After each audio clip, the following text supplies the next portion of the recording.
Ladies and gentlemen, boys and girls, you are watching the station identification of one of Wayland City's resident YouTubers. Live in the basement.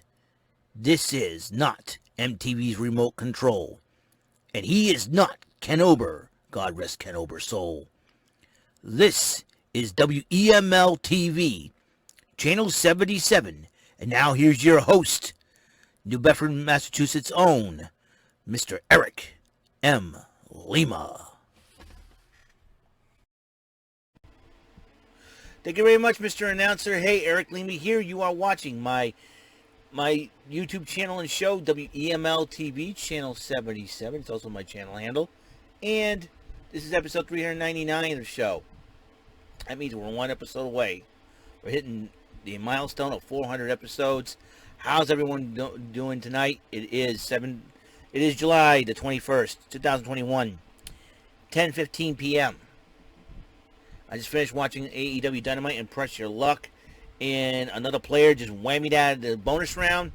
It's like not a lot of players are having a whole lot of luck in the bonus game as of late, and unfortunately, I don't know if the whammies were having a field day or what, man. But I'll tell you one thing: when it comes to the bonus rounds, not a lot of players are having a whole lot of luck, and it sucks. And nobody walked out with 430 and all that, and $1,000 and all that so far. I mean, come on now, not in this second season. Oh no, second season, third season, whatever. So it's kind of sad. But I ended up watching the AEW Dynamite Fyter Fest Part 2, and the first match, the 5 Labors of Jericho, where if Jericho succeeds, gets to face MJF in a matchup. So Chris Jericho versus Shawn Spears, and Spears is allowed to use a chair, but not Jericho. So the match was going fine till Tully Blanchard, Jericho had Shawn Spears beat till Tully Blanchard got on the apron arguing with the referee, and Sammy Guevara decided to put down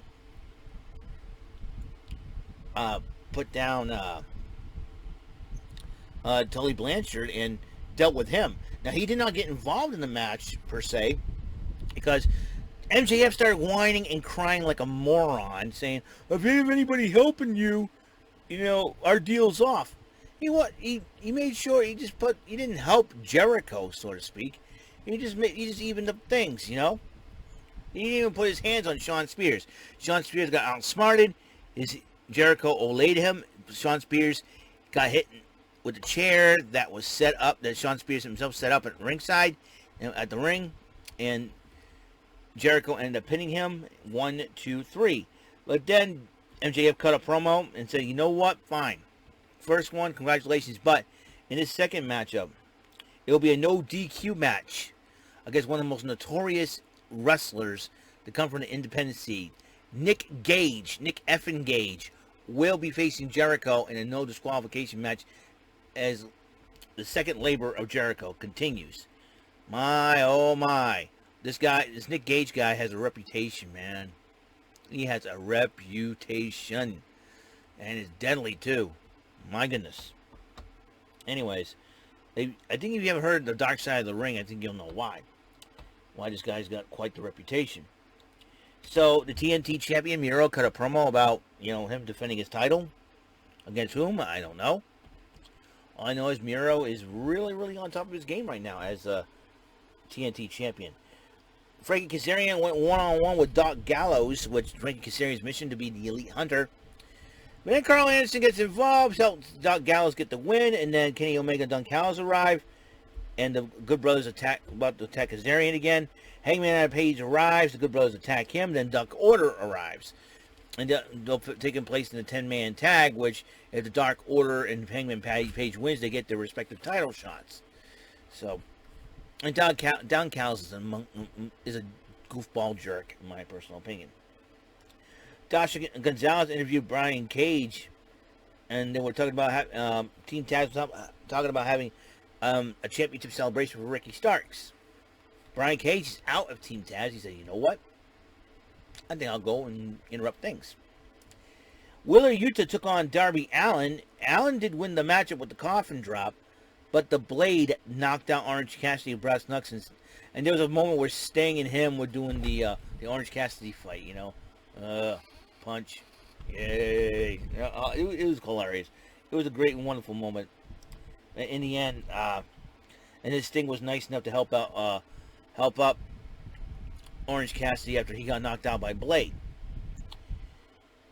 Then, and Blade knocked him out with Brass Knucks, obviously. So they had the AEW Women's World Title, Dr. Britt Baker, DMD versus Nyla Rose with Vicky Guerrero, and Baker did retain the title after using the lockjaw maneuver to keep the championship. And it was a homecoming for Rebel, of course, because she's a former Dallas Cowboy cheerleader. If you don't believe me, look it up. Under the name Tanea Brooks, that's her real name. And then they have a press conference between Santana Ortiz and FTR. FTR is trying to say, oh, we relate to you guys. And then Santana has some pictures of his real life, which I got to respect Santana for, man. And I'll tell you one thing. You're talking about living, this is an opportunity for Santana to really do something good for his family for a change. And I think that's, I think Santana deserves everything he had, as far as, everything good for him, a decent house, a decent life, because he's worked very, very hard for it. And Santana has earned my respect in that, in my perspective. Both teams almost went at it. So Tony Schiavone interviewed Andrade El Idolo. He says he's got a surprise for everybody. And so he's hired an executive consultant. Who was that individual? The hit seats keep on coming for AEW. Chavo Guerrero Jr. That's right, Chavo Guerrero Jr. is now the executive consultant for Andrade El Idolo. This is going to be so much fun. He kept it in the family, too, because Vicky Guerrero brought him in. And now he decided to see Chavo get involved. Then Death Triangle came out, started running their mouths, started talking a little bit, and then Andrade says, hey, because he wanted Penta and Phoenix to join him.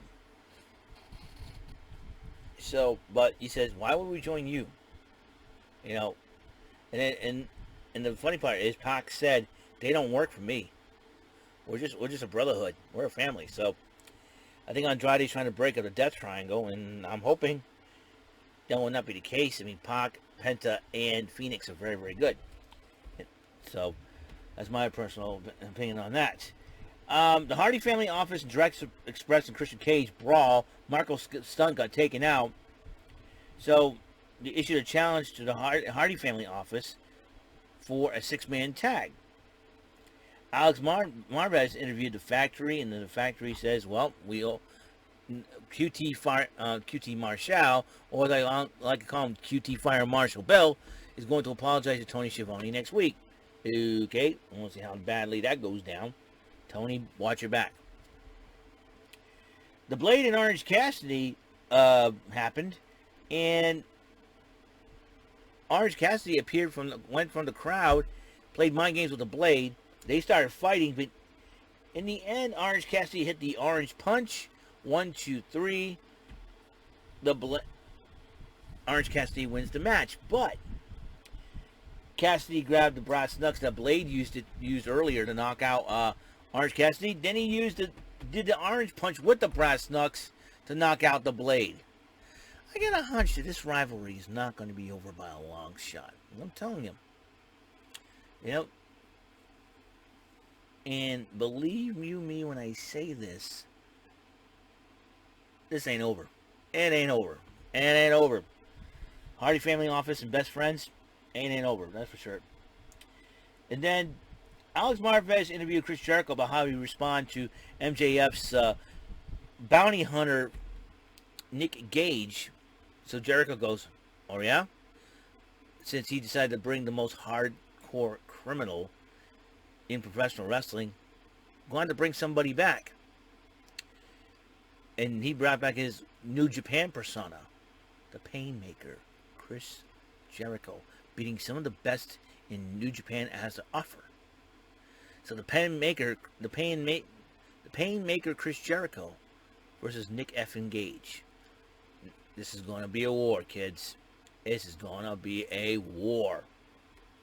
The main event, the IWGP United States title, it was on the line. Jon Moxley versus Lance Archer in a Texas death match. Now, the rules are a little different from New Japan. If you don't respond by the count of 10, if you get counted out, you lose your title. New Japan rules.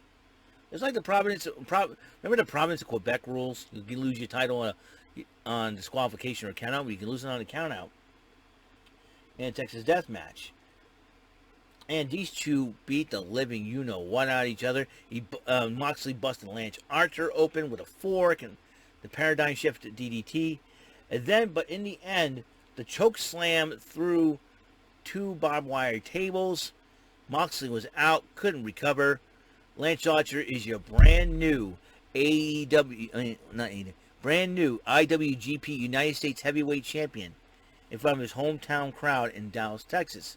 And then Hikuleo, who is the son of Haku, confronted him because he gets the next shot at the title.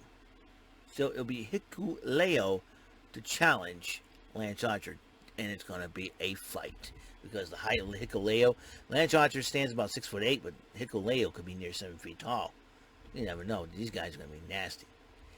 Alrighty then, that's all the time we have on this show. Impact Wrestling tomorrow night.